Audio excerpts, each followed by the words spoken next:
In this video, I will be talking about the Masjid and the Great Mosque, or Masjid-e Jameh.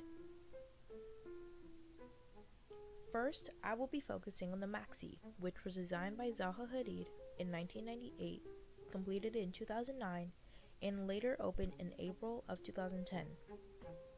This building is located in Rome, Italy, and is primarily made of glass, steel, and cement. Before anything else, I'm going to inform you on the museum's architect, Zaha Hadid. Zaha Hadid was born in Baghdad, Iraq on October 31st, 1950. In Lebanon, she received her bachelor's degree in mathematics and later moved to London in 1972 to study at the Architectural Association. There, she became known for her radical deconstructivist designs and even became the first woman to be awarded the Pritzker Architecture Prize in 2004. She has designed buildings all over the world and is known for her very unique and distinctive forms. Two examples of her very iconic forms are the Port House in Antwerp, Belgium, and the King Abdullah Petroleum Studies and Research Center in Riyadh, Saudi Arabia. Now as for the Masjid, it was placed in the center of Rome, which is an older and historic city. You would think that the contrasting styles between the buildings would clash, but the curvy form and proportionality of the Masjid helps integrate it to the city all around. The Masjid's name is an acronym that plays on the fact that this is the first 21st century art museum in Italy, using XXI as the Roman numerals for 21. However, this modern and one-of-a-kind building comes at a hefty price, as it costs about £133 million, or roughly $200 million. As you walk through the atrium of the Masjid, the main elements that are first noted are the curved and smooth concrete walls, suspended black staircases, and an open ceiling to allow natural light in. Zaha Hadid, the architect of the Masjid, intended to quote, "A new fluid kind of spatiality and multiple perspective points in fragmented geometry, designed to embody the chaotic fluidity of modern life." End quote. We see the spatiality and fluidity that Hadid talked about throughout the whole building in the undulating walls and stairs that seem to start or end anywhere. Doing this places a visitor in a futuristic and possibly even floating space, which offers multiple possible routes that overlap and connect to explore the whole museum, but also to create a dynamic and interactive space. The Masjid consists of 4 floors, which are the ground floor and the showrooms above. The ground floor contains a library, an auditorium, a cafeteria, and a lobby. In addition, the Masjid consists of 2 structures, which includes Masjid art and Masjid architecture, where a variety of things like paintings, sculptures, films, and dance are displayed. This variety of works also ties to Hadid's idea of a museum in that it is not an object container, but rather a campus for art.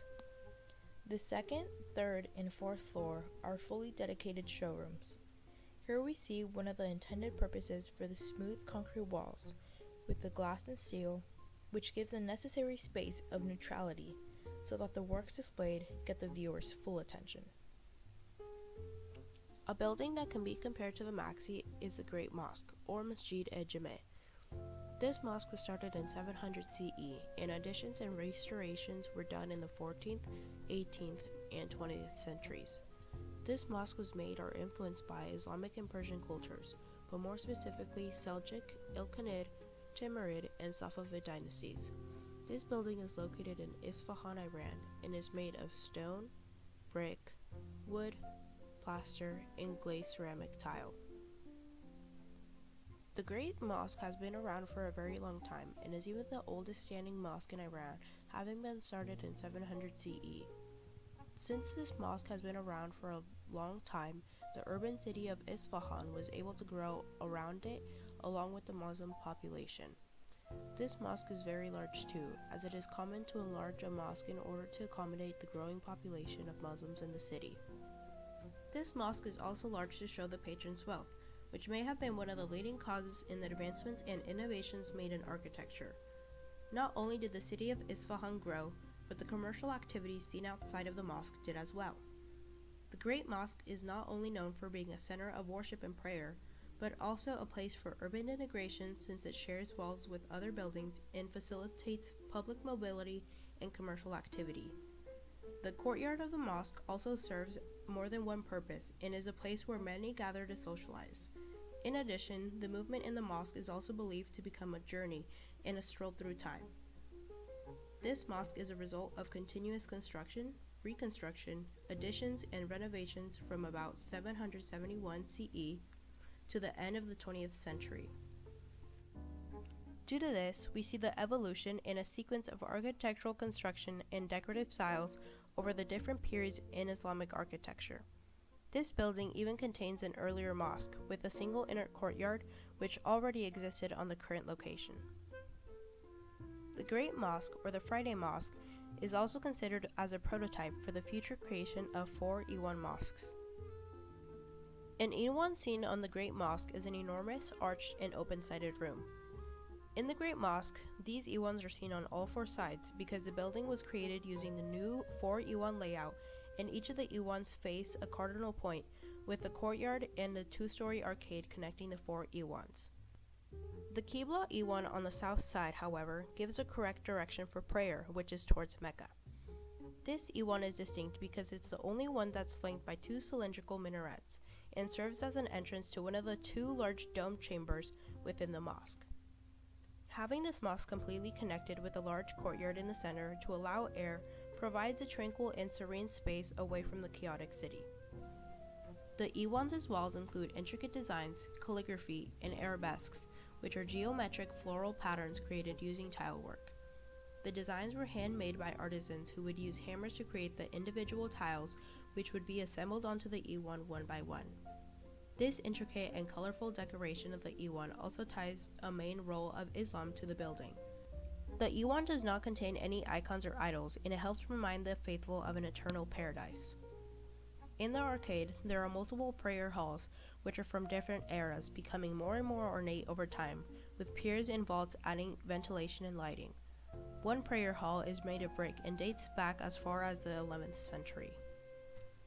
Another key element of the Great Mosque is the 2 domes seen on opposite ends of the courtyard. These domes were commissioned by Taj al-Mulk and Nizam al-Mulk, making them the patrons of the site. Nizam al-Mulk commissioned his Qibla dome in 1086 and was the first double-shell ribbed dome structure in the Islamic Empire. However, a year later he had been replaced as vizier by his nemesis Taj al-Mulk. Taj al-Mulk's dome was built in 1088 and is even considered a masterpiece of proportions. Since the domes were placed on opposite ends of the courtyard and had differing decoration, we can assume that there was some political tension and opposition between the rulers. The interior and the exterior are both decorated, but the exterior uses earth tones. The interior harmonizes through the use of creative arrangement of bricks, intricate motifs in stucco, and very detailed and vibrant blue tile work, which all harmonizes cohesively. Now as for the connections. First, these 2 buildings are placed in the center of an urban city and stand out in some way. The Maxi stands out because of its modern and curvy form, and the Great Mosque stands out because it seems that it's one of the largest buildings seen around, and one of the tallest too. Second, both of the buildings have an evident function, but they also accommodate to the social lives of their visitors. The Maxi is a 21st century art museum, but there's always a lot of exchanging of ideas and thoughts.